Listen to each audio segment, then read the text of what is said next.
barrier sought information for a living. That is to say that ever since he returned from Korea, after having served with the armed forces, he had been working as a private investigator in Montreal. William Hamilton, a rich industrialist, had gotten in touch with him regarding a simple vandalism issue. Nothing to write home about. Not worth hiring a private eye either, just so he can drive for hours on rough roads. But that's how it had always been. The client pays, Carl gets it done.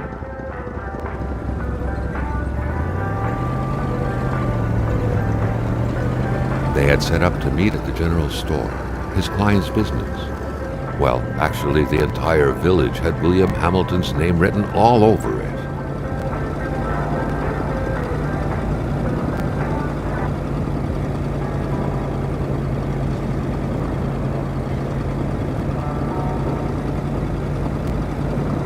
When the roads were bad, muddy, or snowed in, it was customary around these parts to close them off. But it was also customary to ignore those signs entirely and drive there anyway.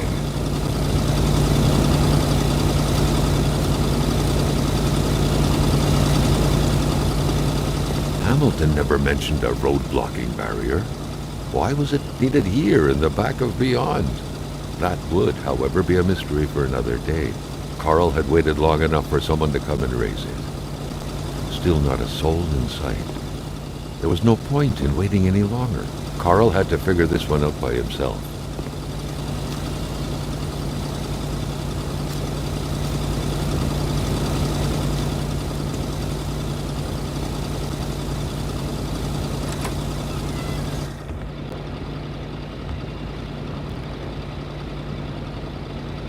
Hamilton no doubt knew who managed the barrier.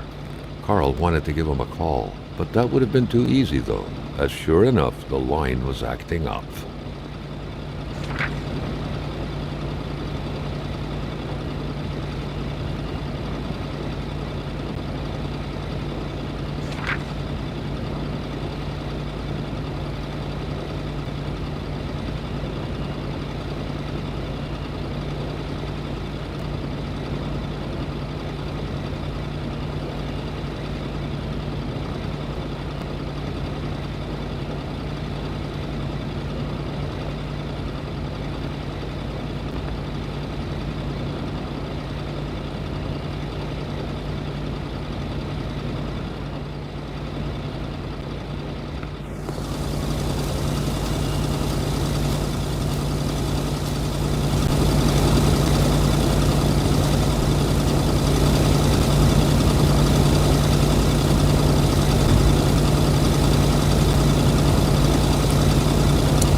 Emperor Duplessis, in spite of his conservative agenda, did a good job in colonizing the rural north, which helped to re-establish the region as an integral part of the province of Quebec.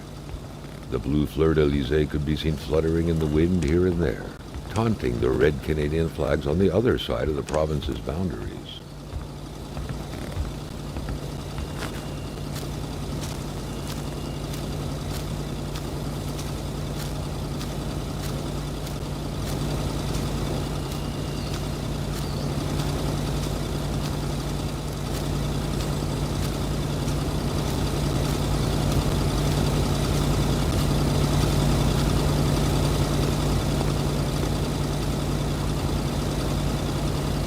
The cutters made quick work of the chain.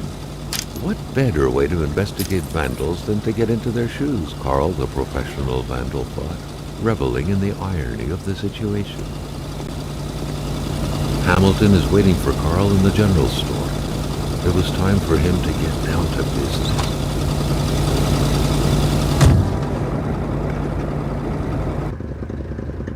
William Hamilton enjoyed a lavish country house built in the very heart of the northern forests, not too far from here.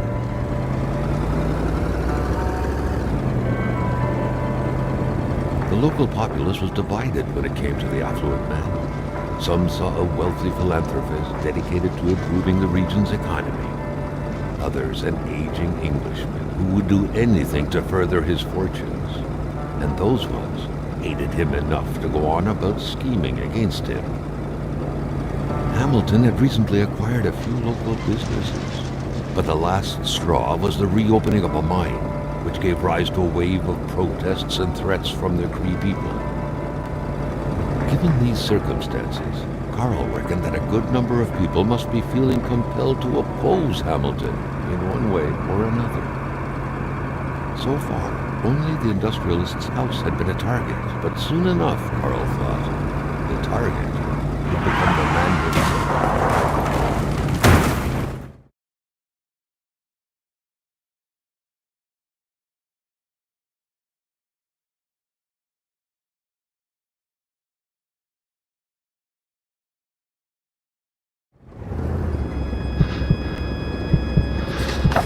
Carl needed to get out of there. The cold and the pain required urgent care.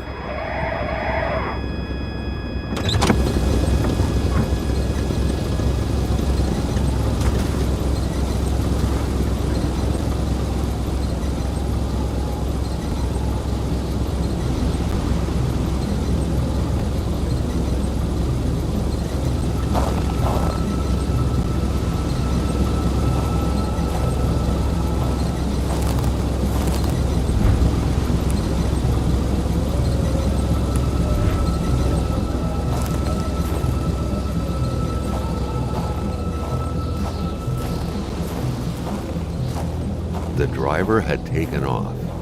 It was still best to check it out and leave nothing to chance. Carl needed help. It was a small, locked box engraved with the letters W.H. Carl thought about taking it. Nothing was to be left to chance.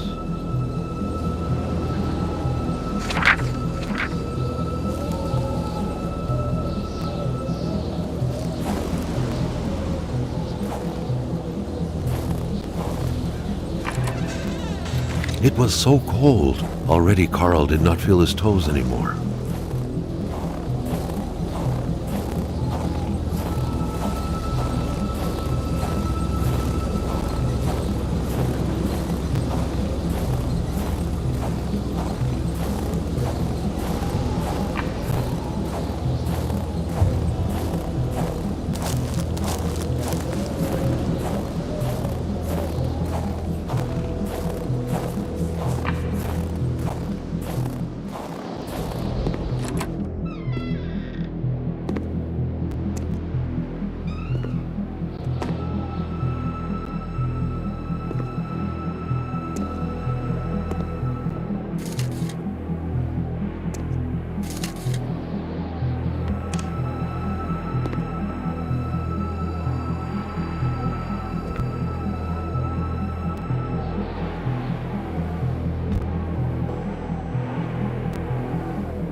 Carl, ever diligent in his work, always carried his log on him, in which he scribbled down thoughts and leads alike during the course of his investigations.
The Polaroid, Carl's long-standing and faithful ally, had seen its share of husbands caught red-handed cheating.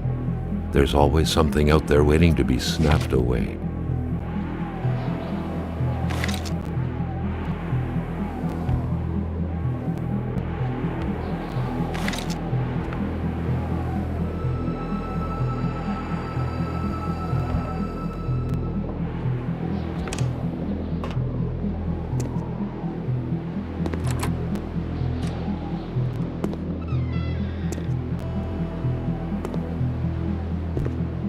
Carl couldn't give up. Surely something in there could be useful.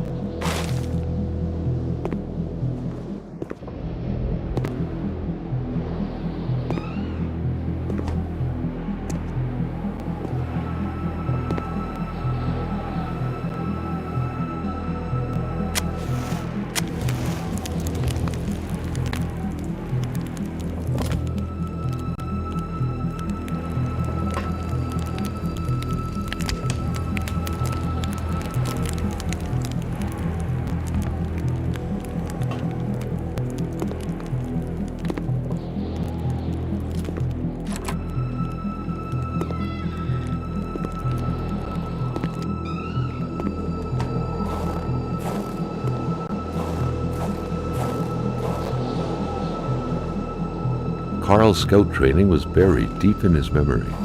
What do you need again to start a fire?